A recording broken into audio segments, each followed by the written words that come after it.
Hola a todos, mi nombre es Jennifer Mora Marrientos, soy estudiante de Lengua y Literatura y hoy vamos a hablar de la especificidad del aprendizaje escolar. Bueno, nos centraremos en cómo pensar la especificidad del aprendizaje escolar desde la diversidad. Para eso trabajaremos con el texto de la autora Graciela Morgade, Educación, Relaciones de Género y Sexualidad, Caminos Recorridos, Nudos Resistentes. Ahora bien, ¿quién es Graciela Morgade?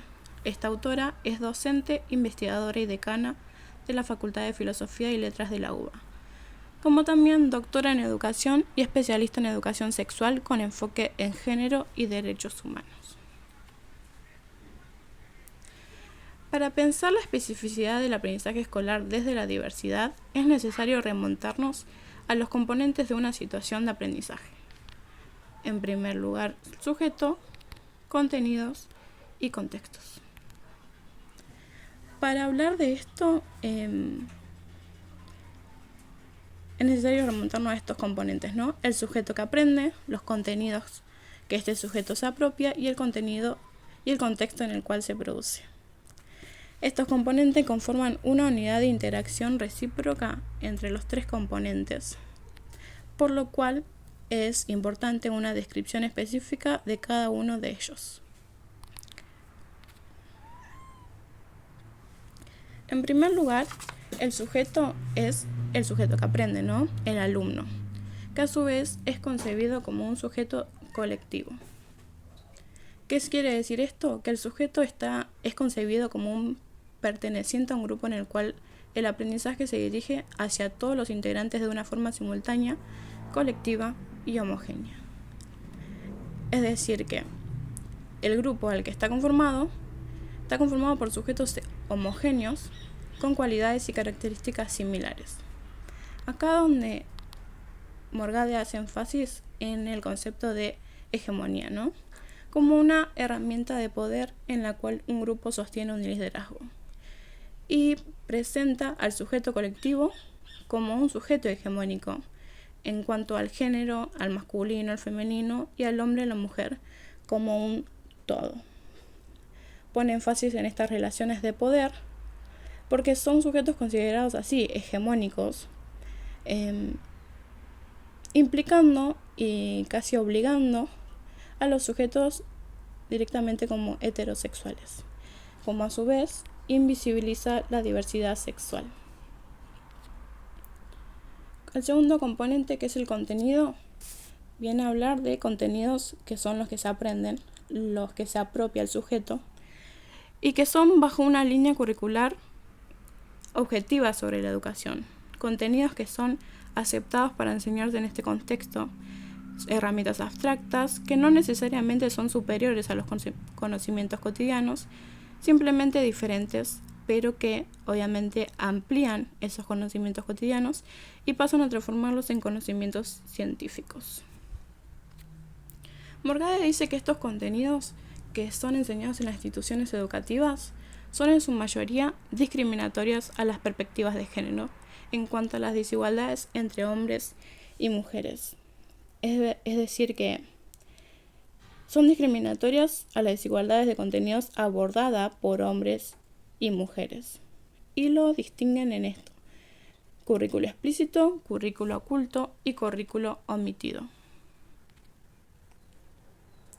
Por parte del currículo explícito, Morgade dice que son obviamente los contenidos que se ven explícitamente en el aula y que están dentro del diseño curricular y se trabajan mediante la actividad.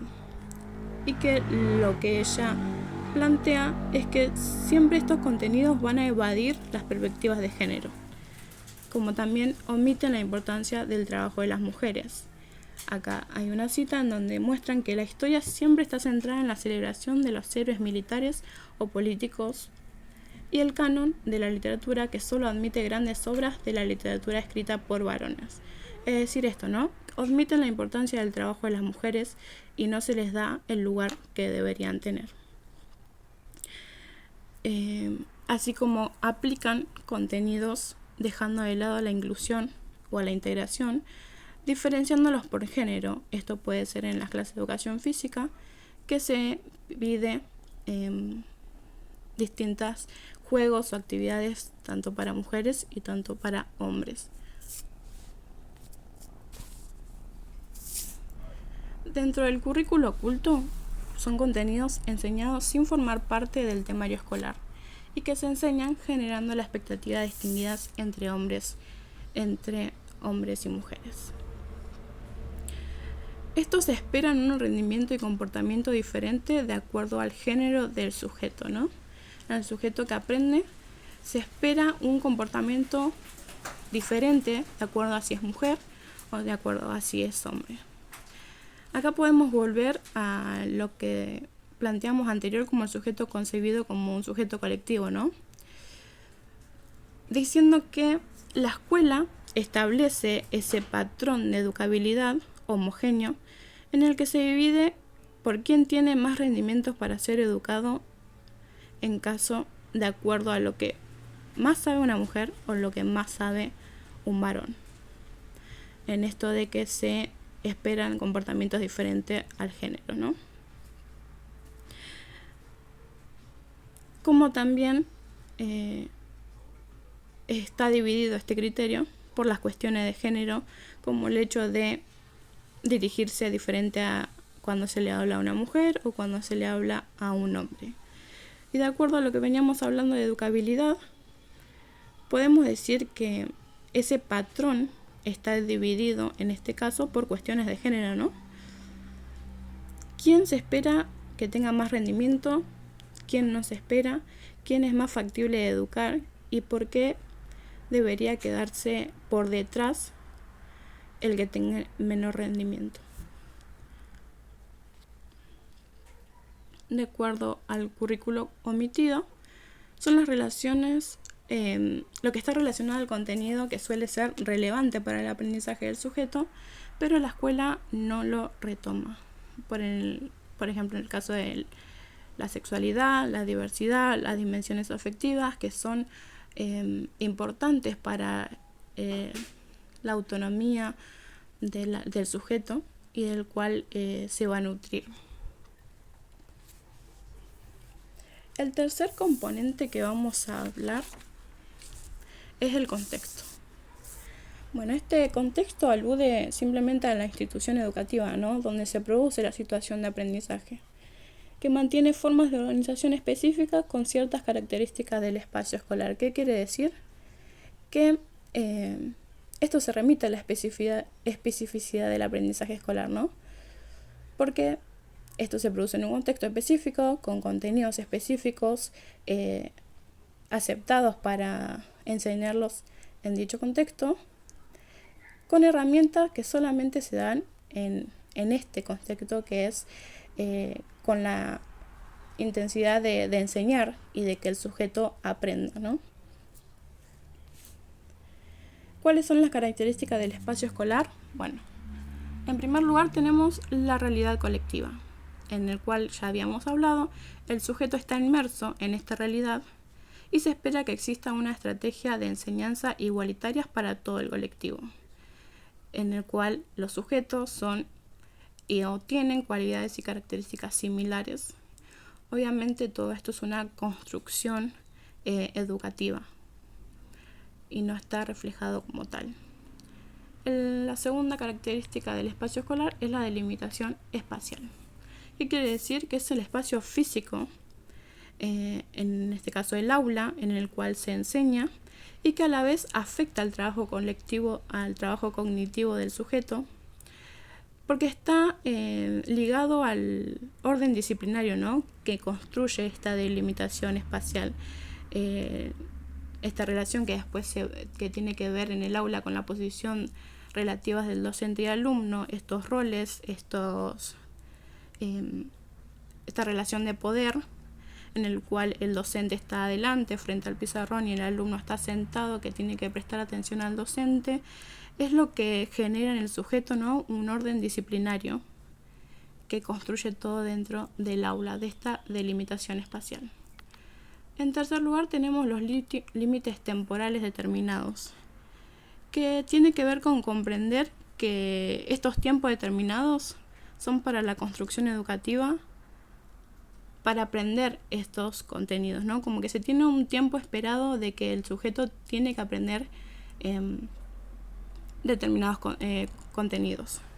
Por ejemplo, el hecho de que se espera que al entrar a la secundaria el sujeto sepa dividir, por ejemplo. En cuarto lugar tenemos las posiciones relativas del docente y alumno, que venía a ser como lo que habíamos dicho recién. Menciona la asignación de roles específicos para estas relaciones de poder dentro del aula. Y por último lugar, las formas de aprendizaje descontextualizado, que tiene que ver en los conocimientos transmitidos que se desvinculan del ámbito escolar y de su aplicación. Ahora, ¿cómo lo planteamos de acuerdo a la diversidad y al contexto escolar? Bueno, se puede pensar al contexto escolar como un componente, un espacio de construcción de autonomía e identidad para el sujeto, ¿no? En el cual se enseña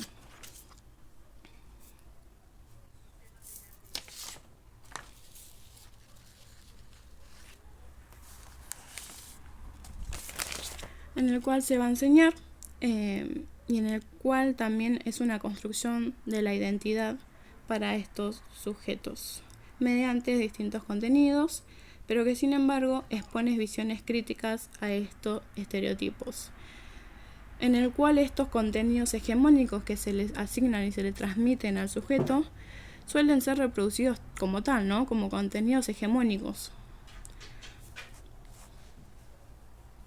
Para terminar, tenemos esta conclusión, que no solo cabe mencionar o incorporar estas dimensiones de diversidad en el contexto escolar, que se considera un lugar de construcción y transformación del sujeto, sino que también sean temas que se incorporen a la vez en las interacciones del sujeto, contenido, contexto, como normales, ¿no? Que se interioricen en estos contenidos que se ven diariamente en el diseño curricular, en el cual también se presente la no discriminación y la inclusión de los sujetos diversos y no precisamente homogéneos, ¿no? También en el cual se deberían dar lugar al concepto de sexualidad, no como el aparato reproductor, sino como un concepto expresado desde una dimensión histórica, cultural y política, ¿no? De la sexualidad, del cuerpo, darle un sentido significativo del sexo-género que son importantes para el sujeto, y en el cual podemos terminar diciendo que todos los procesos educativos se habla de sexualidad, por lo tanto, toda educación es sexuada. Aquí terminamos la clase. Gracias a todos por escucharme.